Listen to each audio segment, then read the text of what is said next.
Assalamualaikum warahmatullahi wabarakatuh.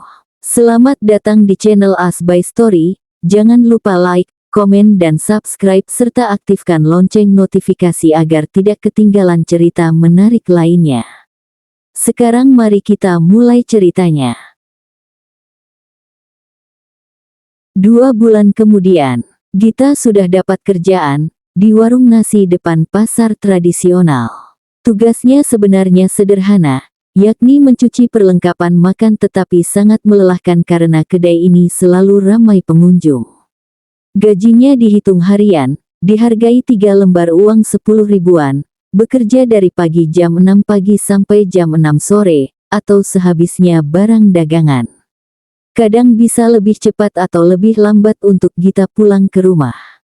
Upahnya kecil memang, pekerjaannya pun harus dilakukan tiap hari, tapi kadang dia sering mendapatkan makanan sisa dari kebaikan hati bos kedai nasi itu. Ya, meski hanya sebungkus atau 2 bungkus lauk, namun lumayan juga untuk mengganjal perut sekeluarga saat makan malam. Gita tak sepenuhnya jadi tulang punggung, Amri juga ikut serta menjadi peringan beban keuangan keluarga. Laki-laki remaja itu mengajar di Taman Pendidikan Al-Quran dari Senin sampai Jumat setelah pulang sekolah. Meski hanya dihargai 15.000 untuk 1,5 jam pertemuan, tapi Amri sangat senang melakukan tugasnya sebagai pengajar. Untuk urusan keluarga, Amri dan Gita harus bagi tugas. Gita bertanggung jawab dengan semua urusan rumah tangga, sedangkan Amri bertanggung jawab untuk urusan keluar termasuk memberikan Cika jajan untuk sehari-hari.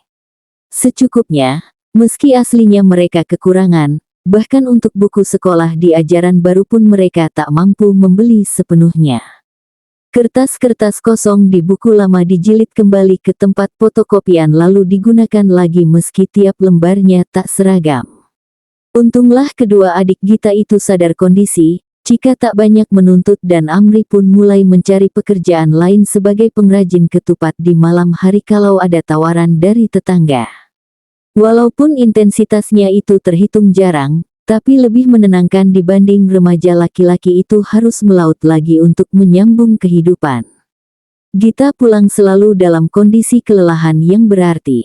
Hampir 12 jam dia berdiri setiap hari, dan bersentuhan dengan sabun yang mempunyai daya iritasi yang tinggi. Tangannya yang halus dulu sekarang tampak berkerut dan pecah-pecah. Wajahnya juga begitu. Cukup banyak ditumbuhi jerawat karena mukanya berminyak, dan tentunya tubuhnya lebih kurus karena hanya dijatah 1 kali makan siang selama bekerja dari pagi sampai petang. Cika selalu menunggu Gita pulang tentunya setelah salat maghrib di masjid. Dia akan duduk di depan rumah, rela dikerubungi nyamuk jahat, demi melihat secercah senyum kelelahan dari Gita yang hampir 12 jam bekerja.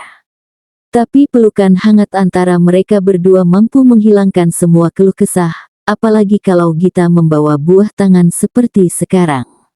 Akan melonjak-lonjak Cika karena kegirangan.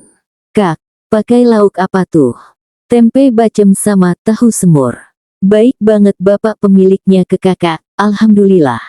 Gita masuk ke rumahnya, disambut Amri dengan muka yang sudah masam karena mendengarkan percakapan mereka berdua. "Kak, kakak nggak jadi simpanan bapak pemilik kedai nasi kan? Kok sering banget kakak dapat makanan dari dia?" Tadi Amri tanya Mbak Ria malah jarang dapat makanan. Gita menarik napas panjang, dia tak ingin memperpanjang debat. Amri memang masih sering membahas hal tersebut berulang-ulang. Kecurigaannya memang sering bikin Gita kesal tapi mau diapakan lagi, kecuali dihadapi dengan kesabaran. "Ria sering gak dapat karena hanya kerja paruh waktu Ri, kakak sepenuh waktu. Kakak rela nunggu sampai semua bagian kedai bersih agar dapat makanan sisa yang enak. Bukan karena kakak jadi simpanan Bapak Budi." Amri belum sepenuhnya lega, Gita lalu mengeluarkan uang yang didapatkannya hari ini dan menyetorkannya pada Amri yang besok akan pergi membeli beras dan lauk ke pasar. Cika juga bergegas membawa periuk nasi dan piring untuk makan malam mereka bersama.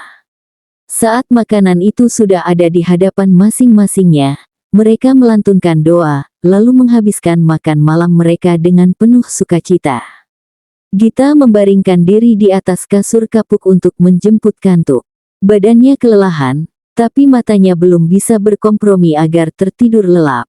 Pikirannya mengembara kemana-mana, salah satunya berpikir apa yang terjadi di kota.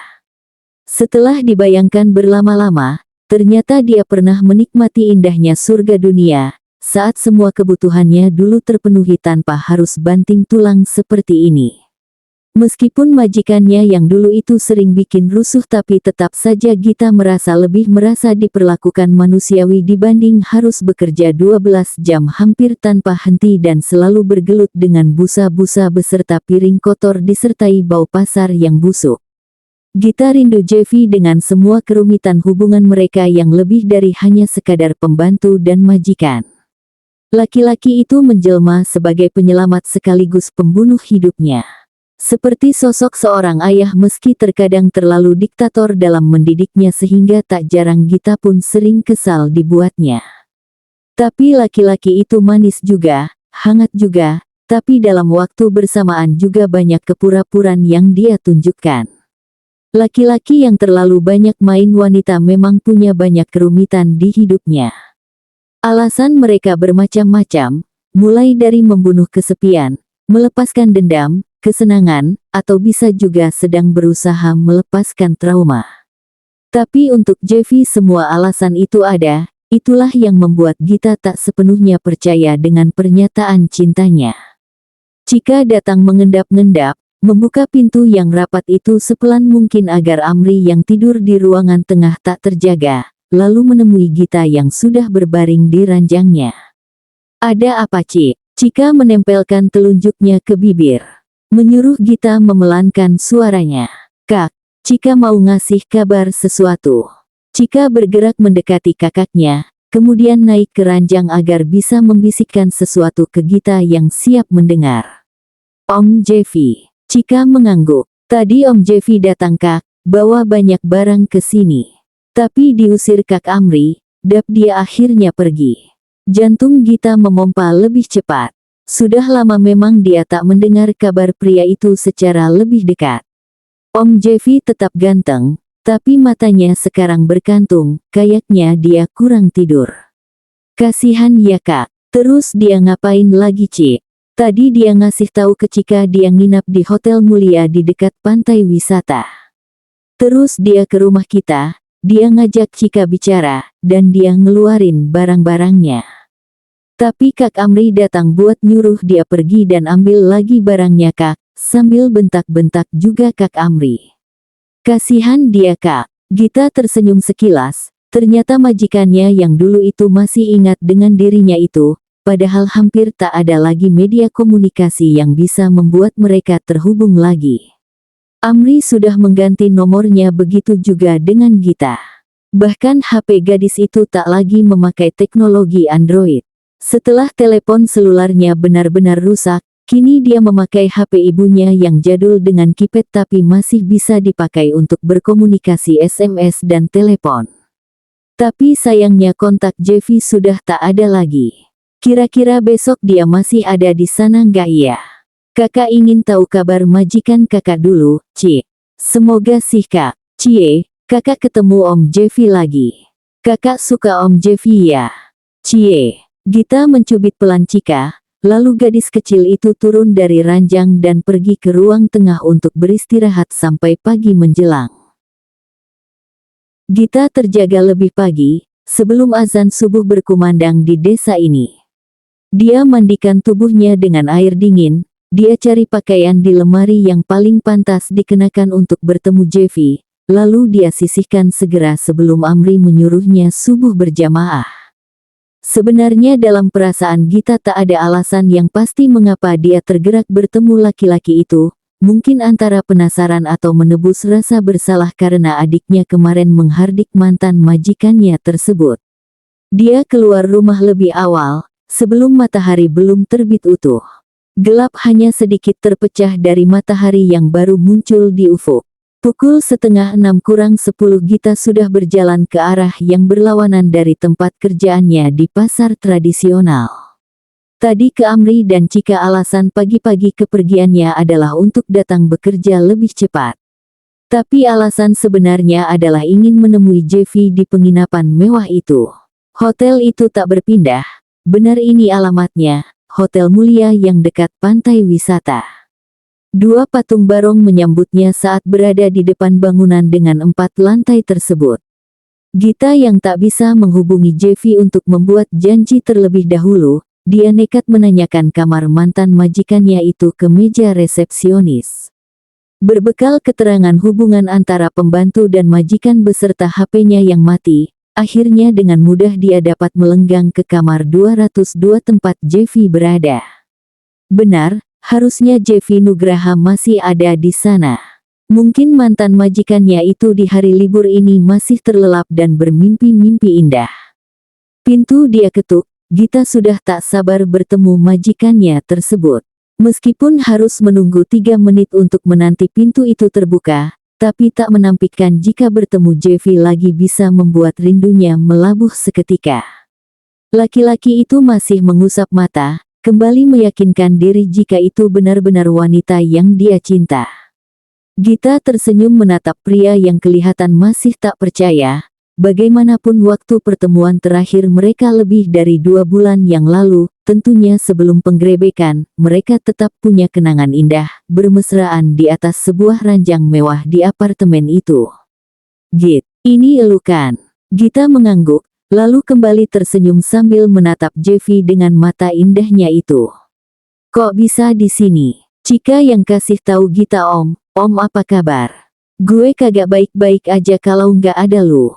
Pusing gue. Buruan masuk. Gita seperti ragu memasuki kamar hotel tersebut, takut hal-hal yang mereka inginkan kembali kejadian. Apalagi melihat Jevi hanya memakai piyama kimono untuk menutupi tubuh atletisnya itu. Om, kita ngobrol di luar aja gimana atau tempat sarapan?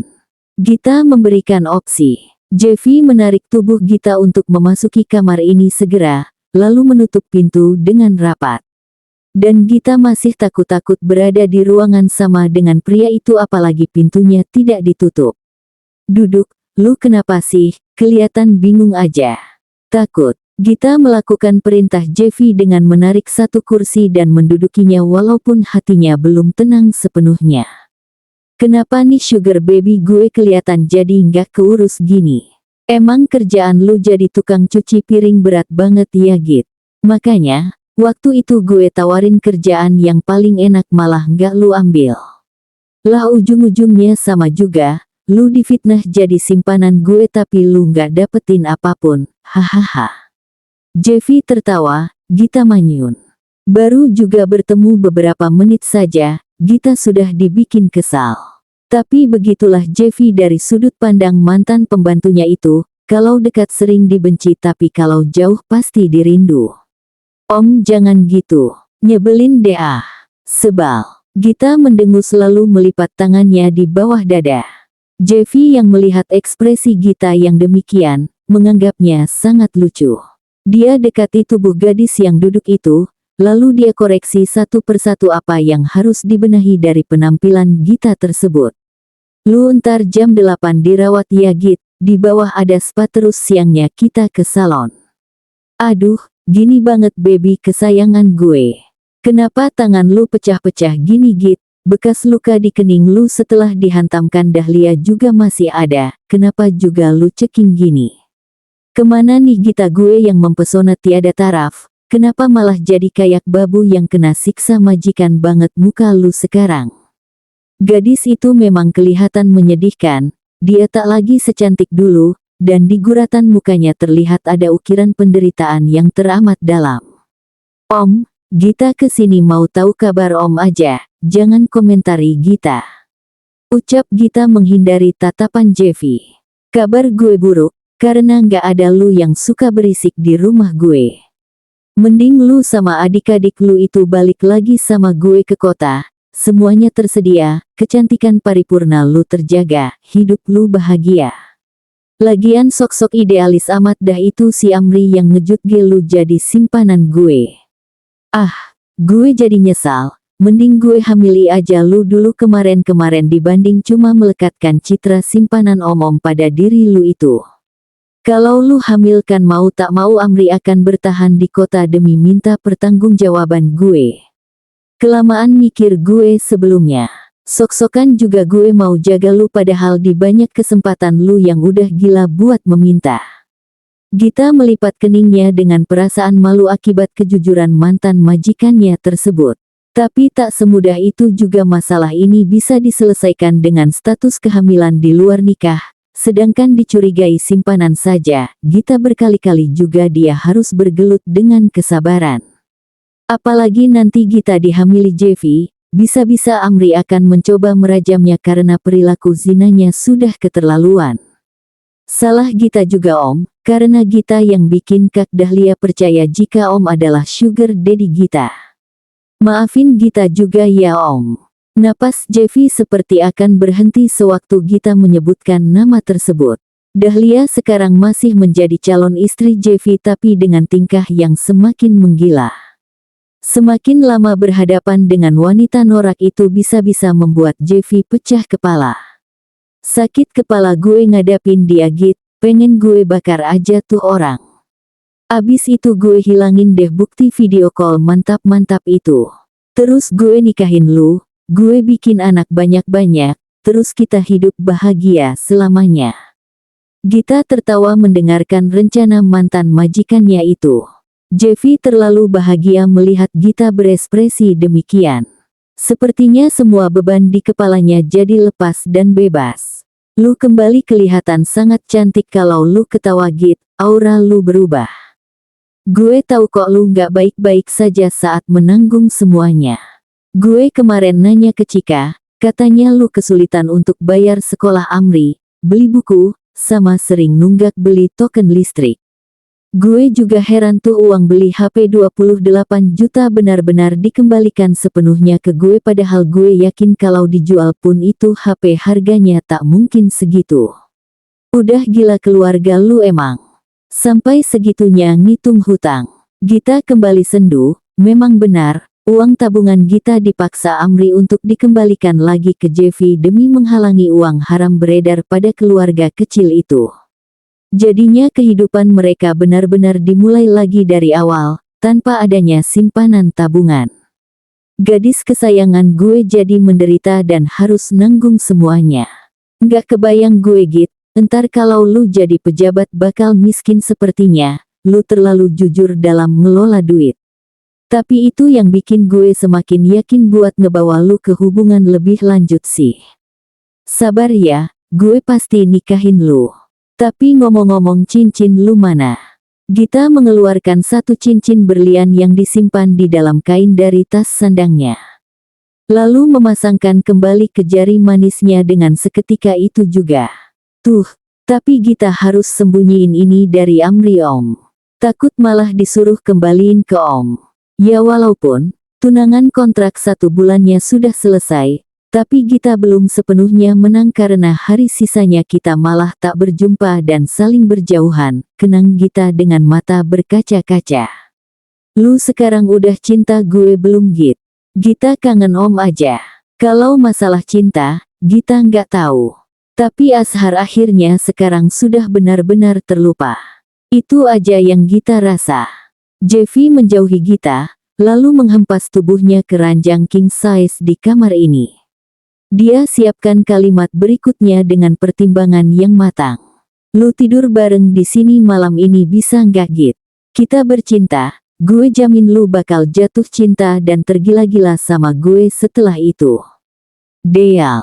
Gita melongo, sepertinya mantan majikannya itu benar-benar sudah gila karena banyak stres yang mendera. Ini adalah hari Minggu terbaik dalam hidup Gita. Dia merasa punya segalanya lagi setelah hidupnya hampir berdarah-darah dalam 2 bulan ini. Jeffy memperlakukan Gita bagai seorang putri raja yang harus diperlakukan berbeda dari yang lainnya. Tangan gadis itu digenggam hangat, tubuhnya dirapatkan agar jarak mereka semakin dekat, dan bukan sekali 2 kali Jeffy membisikkan ke Gita kata-kata menggoda dengan maksud agar gadis itu terjerat. Gita mulai merasa sangat nyaman diperlakukan Jeffy seperti demikian. Mungkin dalam 2 bulan ini dia kurang kasih sayang, atau bisa juga karena kerinduan dengan laki-laki tersebut mengundang rasa penasaran. Tapi yang pasti, berkat Jeffy, tampilan Gita yang tadi sedikit urakan kini sudah kembali mempesona.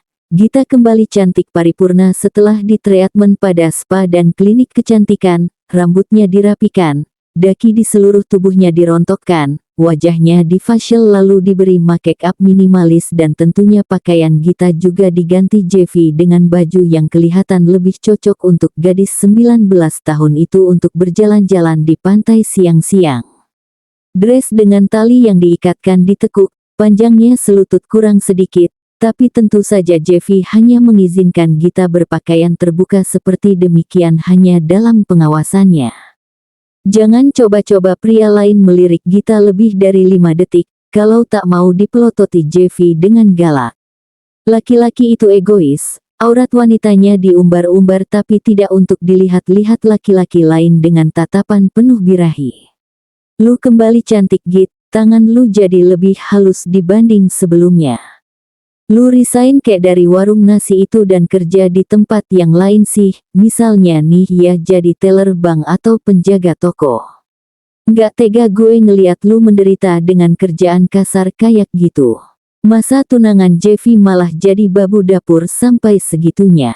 Om cari kerjaan itu susah. Dulu Gita ditawari jadi penjaga toko sembako tapi posisi itu sudah digantikan sama yang lain karena Gita pindah setengah tahun yang lalu. Ya udah jadinya itu aja. Tapi nggak apa-apa kok Om, kerjanya sebenarnya itu-itu aja, tapi karena berulang-ulang jadi capek aja sebenarnya. Tapi Gita nggak disuruh mikir kok Om, kan Om tahu kalau Gita malas mikir. Jeffy melepaskan topi straw di kepala Gita. Mengusap puncak kepala gadis itu dengan penuh cinta. Mereka bersitatap di bawah nyiur yang melambai akibat hembusan angin laut di tepi pantai. Jeffy tahu Gita pasti menahan semua kesedihannya. Gadis ini pasti tertekan dengan semua beban yang harus ditanggungnya. Mata belo itu tak bisa berdusta meski Gita sekarang berusaha untuk ceria. Git, kalau lu pengen nangis, ini pundak dan dada gue. Nangis aja, jangan lu tahan. Gue tahu lu lelah, penat, dan ingin mengeluh. Ungkapkan aja semuanya. Gita segera menenggelamkan dirinya dalam dekapan Jeffy tanpa malu-malu. Dia menangis sesegukan pada dada hangat yang bidang itu.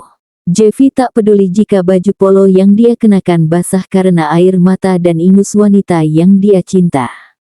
Terhitung 5 menit gadis itu berdiam di sana, melepaskan semua keluh kesah dengan isakan tanpa kata-kata. Jeffy menunggu dengan sabar dengan mengusap bahu Gita agar dia dapat lebih tenang. Udah? Tanya Jeffy setelah tangis itu mereda. Jeffy hapus air mata yang tersisa di pipi Gita dengan segera. Gita mengangguk. Di mata Gita sekarang, Jeffy terlihat seperti malaikat penyelamat yang datang ke hadapannya untuk menyelesaikan semua masalah yang mendera. Saat mereka kembali bersitatap, Gita ingin sekali menjerat bibir Jeffy yang tipis itu agar mereka lebih dekat. Tapi aktivitas itu jika dilakukan di tempat ini akan terlihat terlalu nekat. Gue pengen gigit bibir lu Git, ke hotel yuk. Gayung bersambut, Gita langsung bangkit dengan semangat. Jeffy tertawa melihat gadis itu yang sepertinya sudah siap untuk membuat keadaan lebih menghangat. Semangat amat lu Git, udah nggak sabaran ya. Apa sih Om? Muka Gita memerah seketika. Tapi Jeffy sudah merangkul tubuhnya dengan teramat erat. Semuanya berawal dari, apa sih Om? Dilanjutkan dengan, lagi Om, iya kan Git. Gita mencubit pinggang Jeffy gemas. Mereka berdua tertawa renyah. Lalu berjalan beriringan ke tempat yang mereka tuju dengan tubuh yang semakin rapat. Saat pintu itu tertutup, maka nafsu yang meletup-letup di antara keduanya langsung menunjukkan eksistensi. Gita dan Jeffy saling menyerang, melumat, menggigit, dan melepaskan hasrat yang terasa semakin menyengat. Git, lu kangen gue. Jeffy mendudukkan tubuh Gita di meja. Menatap mata indahnya dalam-dalam, lalu mengecup kedua kelopaknya dengan penuh rasa cinta. Gadis itu mengerjap singkat menunggu Jeffy menyelesaikan aksinya, kemudian kembali mengalungkan tangannya melingkari leher Jeffy sehingga laki-laki itu harus menundukkan tubuhnya beberapa senti.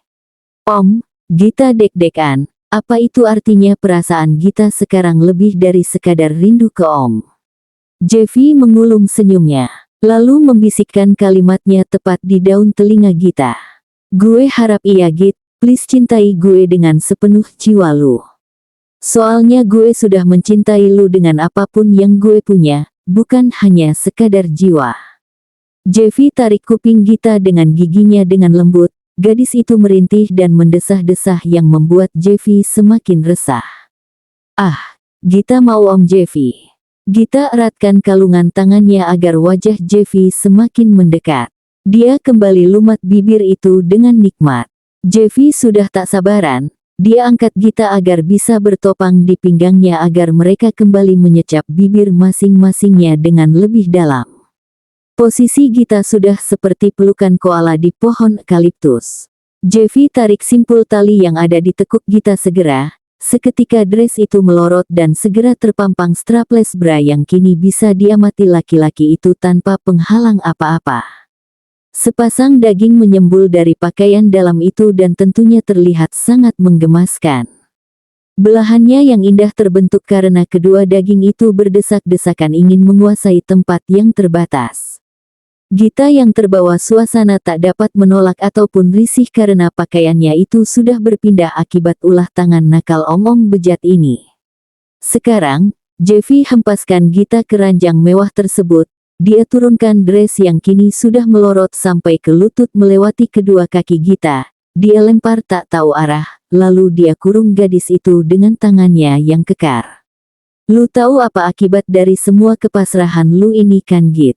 Lu akan merasakan kesakitan yang teramat sangat, sebelum lu gue bawa ke surga dunia.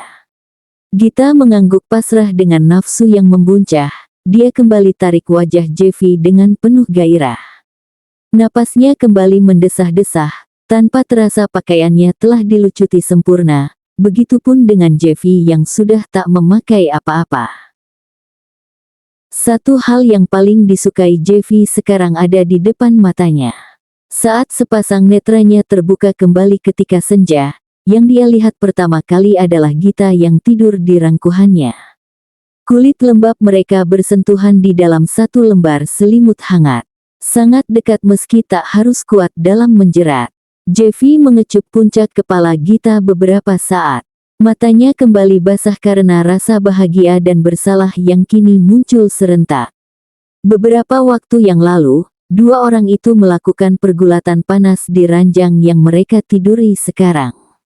Desahan mereka mengalahkan suara ombak yang masuk ke celah kamar, lenguhan keduanya berusaha mendikte hasrat yang tumpah, dan pusat tubuh mereka sama-sama basah karena tadi saling bertemu lalu di puncaknya membuat keduanya lemah.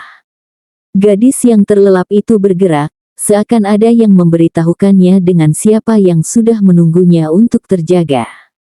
Dia buka mata indahnya, kemudian dia dongakkan kepalanya menatap partner seranjangnya. Bulan sabit langsung terbit di bibirnya yang seksi, ketika menatap Jeffy yang menyambutnya dengan senyum memikat. Om, kok bangun cepat? Biar gue lihat lu terlelap, tadi kan gue yang duluan tumbang. Gita malu tapi semakin mempererat pelukannya yang hangat.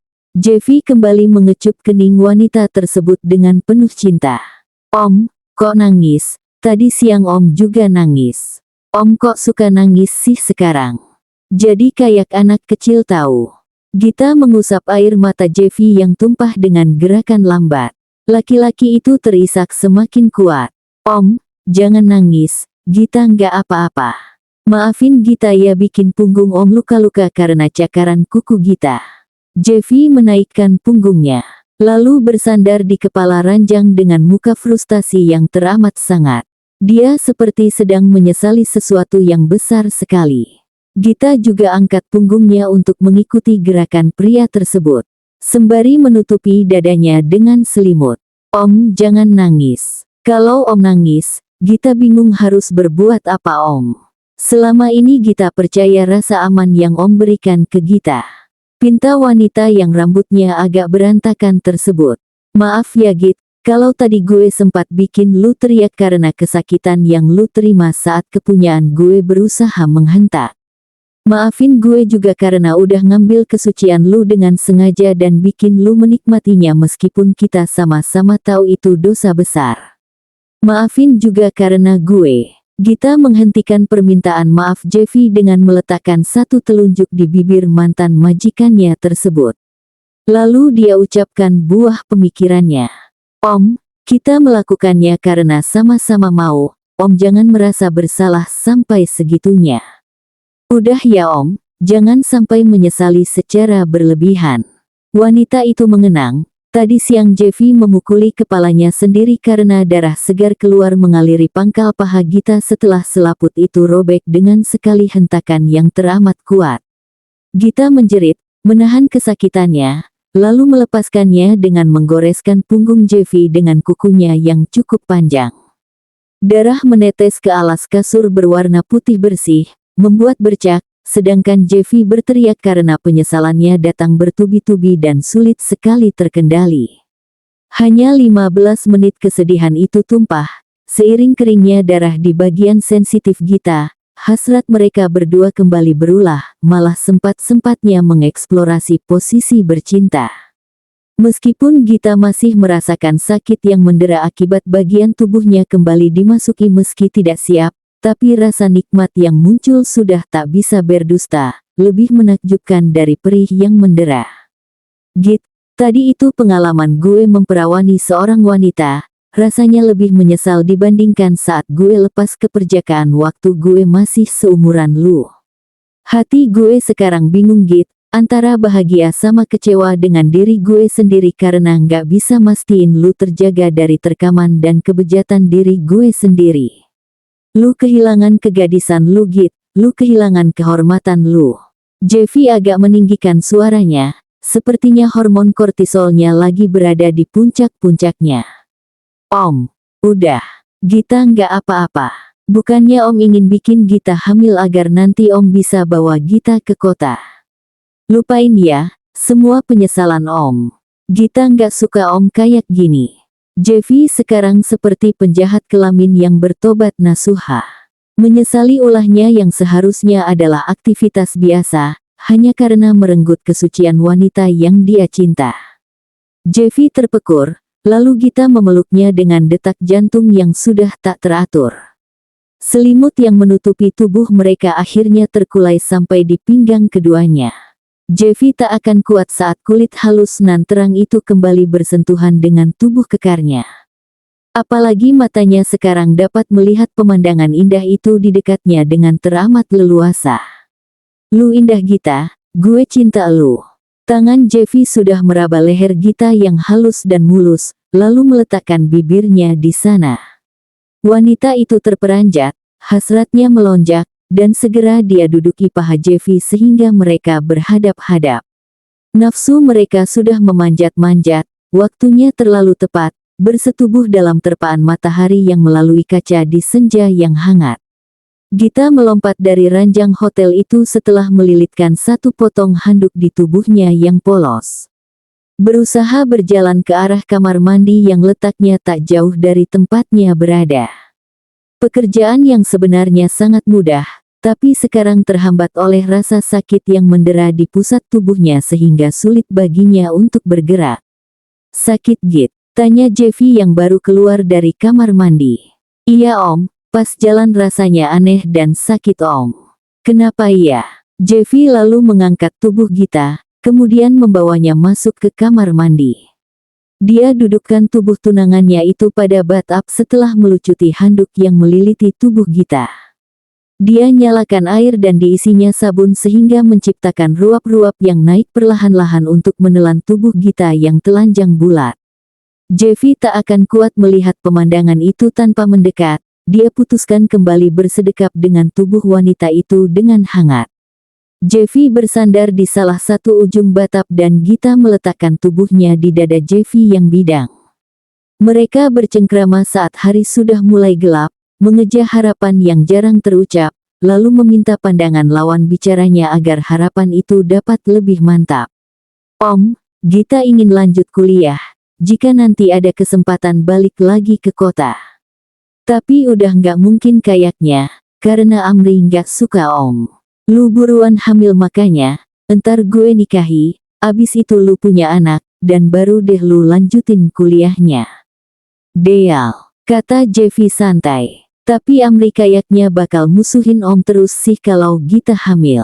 Nggak masalah, yang penting lu udah pasti jadi milik gue. Entar gue urus deh itu bocah. Lagian ya gimana ada seorang paman yang menghalangi keponakannya bertemu ayah kandungnya. Ya ujung-ujungnya pasti nerimalah. Gita mengangguk, sedikit masuk logika cara berpikir Jevi rupanya. Hufet, sekarang pertanyaannya sejak kapan kehamilan bisa menyelesaikan sebuah masalah pelik, apalagi hal itu terjadi di luar pernikahan sah. Bersambung.